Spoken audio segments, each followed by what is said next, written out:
Halo semua, kembali lagi di channel Naik Level. Pada video kali ini saya ingin membahas analisa saham AMRT ya.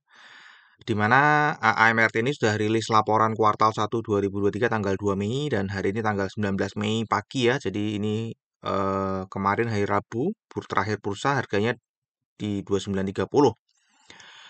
AMRT ini Alfamart teman-teman ya, induk usaha dari MIDI atau Alfamidi yang sudah dibahas juga di sebelumnya. Nah, kinerja harga sahamnya ini cukup oke teman-teman ya, untuk jangka panjang ini luar biasa ya, naik bagger semua, 1 tahun pun juga nyaris bagger ya, untuk 6 bulan ini ke belakang masih di situ-situ aja. Ya, harga tertinggi terakhir ini 3.150 dan terendahnya di 1610. Jadi setahun terakhir aja ini sudah hampir menyentuh 2 kali lipat ya setahun terakhir. Oke, seperti biasa nanti kita akan membahas analisa saham AMRT ini dari 4 analisa. Yang pertama dari fundamental ya, kita akan lihat gambaran umum perusahaan dan kinerjanya secara umum. Kemudian dari seasonality, biasanya saham ini naik atau turun di bulan apa saja. Kemudian dari bendarmologi, kira-kira perpindahan sahamnya selama setahun terakhir ini seperti apa. Dan terakhir dari technical, kira-kira arah harga sahamnya akan kemana. Oke, kita mulai aja ya. Gambaran umum perusahaan ini tadi sudah saya sebutkan ya. Ini berdagang ecer ya. Kalau teman-teman mestinya tahu semua Alfamart itu ya kira-kira teman-teman ya. Ini sudah listing tahun 2009 dan pernah eh, stock split 1:10 sehingga kalau teman-teman pada saat 2009 beli saham ini dan tidak diapa-apain, didiamin saja sampai hari ini, maka nilainya sudah 7.417% atau 74 kali lipatnya teman-teman. Nah, ini adalah data yang mungkin cukup bisa digunakan untuk analisa ya. Ini sumbernya dari Nielsen Retail Audit. Ini saya ambil dari materi Public Expose ya. Di mana Alfamart ini merupakan retail dengan jumlah gerai terbesar kedua setelah Indomaret ya. Nah, ini Alfamart, kemudian ini adalah anak usahanya yang ketiga ya teman-teman ya. Jadi untuk Alfamartnya sendiri yang terbesar kedua, kemudian ini anak usahanya ini terbesar ketiga ya. Jadi ini untuk informasi teman-teman aja ya. Nah, sekarang kita akan masuk ke kinerjanya secara umum teman-teman. Ini kinerja secara tahunan dulu ya. Karena saya belum pernah bahas secara tahunannya, nanti kita akan bahas kuartal 1 juga. Kalau kita lihat di sini grafiknya sangat cantik ya teman-teman ya. Pendapatannya naik terus, nggak pernah turun sama sekali. Laba kotornya pun juga sama, naik terus, nggak pernah turun. Nah, kalau laba usahanya ini cenderung naik, tapi kadang-kadang turun, tidak naik setiap tahun. Ya, laba bersihnya juga sama ya. Nah, untuk struktur pendapatannya sendiri secara tahunan ini beban pokok penjualannya ya kisarannya di situ-situ aja, namun ini cenderung menurun ya. Untuk beban usahanya juga sama di situ-situ aja karena ini memang perusahaan retail jadi ya mestinya stabil. Namun ini berhasil menurunkan teman-teman ya secara perlahan-lahan sehingga meningkatkan persentase dari laba kotor dan laba usaha. Ya, untuk laba beban lain-lainnya juga ini turun ya teman-teman ya, sehingga labanya cenderung naik ya meskipun ini laba bersihnya secara persentase dari pendapatan kecil ya. Memang perusahaan retail seperti ini memang profitnya nggak begitu banyak ya karena biasanya mengambil untungnya tuh kisaran 10% untuk oh ini laba kotornya malah besar ya. 20%, namun karena usaha beban-beban seperti ini jadi sisanya cuman 3%-an ya atau single digit di bawah 1%. Nah, ini adalah kinerja kuartal 1 secara jangka panjang. Kalau kita lihat juga masih stabil ya, masih bergerak naik lagi di kuartal 1 2023 ini pecah rekor lagi pendapatannya, laba kotornya juga pecah rekor lagi di kuartal 1. Untuk laba usahanya juga sama ya, dan laba bersihnya juga pecah rekor lagi ya. Ini kalau kita lihat di sini laba bersih sejak 2018 naiknya sangat signifikan yang dulunya ini di sini-sini aja teman-teman ya. Nah, kalau kita lihat untuk kuartal 1 juga mirip-mirip ya, nggak jauh beda dengan yang tahunan ya. Ini juga sama ya, laba bersihnya hanya kisaran 3% dari pendapatan teman-teman ya. Ini total pendapatannya ya di kuartal 1 2023 26 triliun ya, hanya kuartal 1. Jadi kira-kira kalau setahun kan ya 100 triliun lebih teman-teman ya. Di kuartal 1 2022 hanya 22,9 triliun atau naik 14,2%. Ya, dan kenaikan ini tentu saja adalah hasil dari ekspansi yang terus-menerus, teman-teman ya. Penambahan gerai yang ditambah terus. Untuk laba kotornya juga naik ya 15,7%, laba usahanya naik 13,7%, dan laba bersihnya naik 15%. Nah, untuk valuasinya sendiri pada saat video ini dibuat itu price to book value-nya ada di 10,27, jadi cukup tinggi ya teman-teman ya. PE ratio-nya di 39,12. Kalau kita lihat dibanding tahun-tahun sebelumnya memang PBV ini paling tinggi ya dibanding tahun-tahun sebelumnya ya. Tapi untuk PE ratio tidak yang paling tinggi ya, masih di sini-sini aja di rata-rata. Untuk ROE-nya ini cukup tinggi 25%, namun karena kita bayarnya di price to book 10,27 sehingga earning yield yang kita dapat hanya 2,43%. Jadi ini cukup mahal ya teman-teman ya.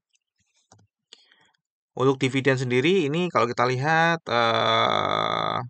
rutin ya bagi dividen teman-teman ya, rutin bagi dividen, dan untuk 2023 ini sudah ada informasi bahwa akan membagikan dividen itu 35% dari profit ya laba 2022 atau 24,06 per lembar saham.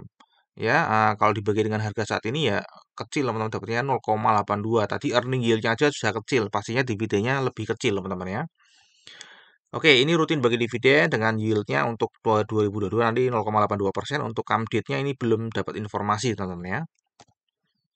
Untuk seasonality ini potensi naik ada di bulan Mei masih naik namun tipis sekali ya. Ini sudah naik 1,03%. Nanti Juni juga berpotensi naik, dan Juni biasanya kalau naik ini lumayan ya.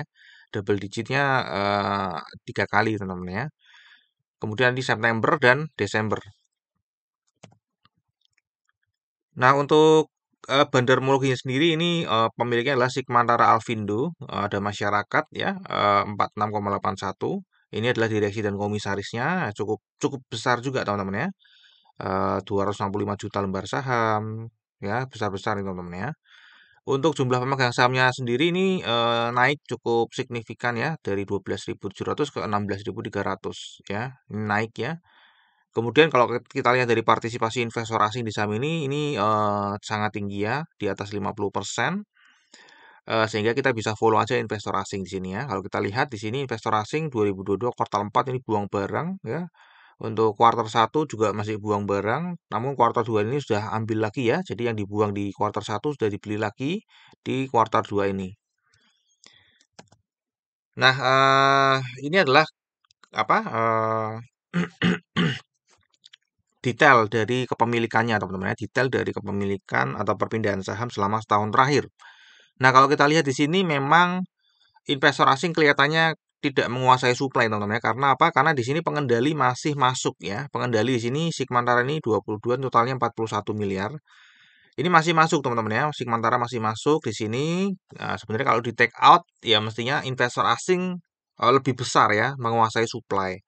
Dan kalau kita lihat di sini ini ada pengurangan lembar saham 8,5 miliar ya.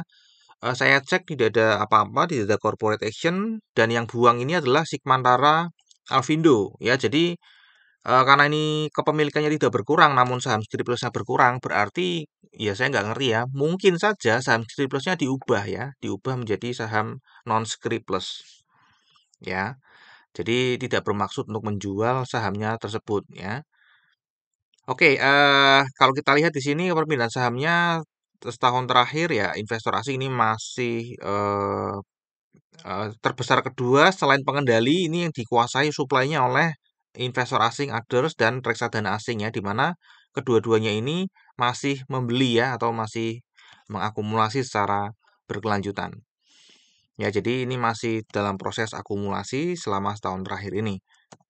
Kalau kita lihat di bulan Mei ini ya, sampai hari ini tanggal terakhir data tanggal 17 ya, itu terlihat kalau dari broker summary ya sebenarnya netral aja, netral atau terlihat small distribution. Tapi kalau kita lihat investor asing karena tadi partisipasinya tinggi dan penguasa supply juga, jadi kita follow investor asing aja di sini sedang akumulasi ya karena sedang naik. Nah, untuk teknikalnya sendiri sebenarnya jangka panjang sedang uptrend ya kalau kita lihat. Namun di 2023 ini dia sideways teman-teman ya, sideways bukan sideways sorry, ranging aja ya, ranging di sini ya di 2650 dan 3150. Ya, kira-kira harga sahamnya akan kemana ya? Kemungkinan besar ya dia masih akan ranging di sini aja teman-teman ya. Mungkin dia masih bisa turun lagi ya ke sini, kemudian dia akan naik lagi nanti bulan Juni ya ke 3150, bisa turun lagi. Nah, ada kemungkinan akan tembus all time high-nya dia lagi, teman-teman ya. Akan ada kemungkinan bisa ke arah 3.400 kalau investor asing masih agresif untuk mengakumulasi saham ini.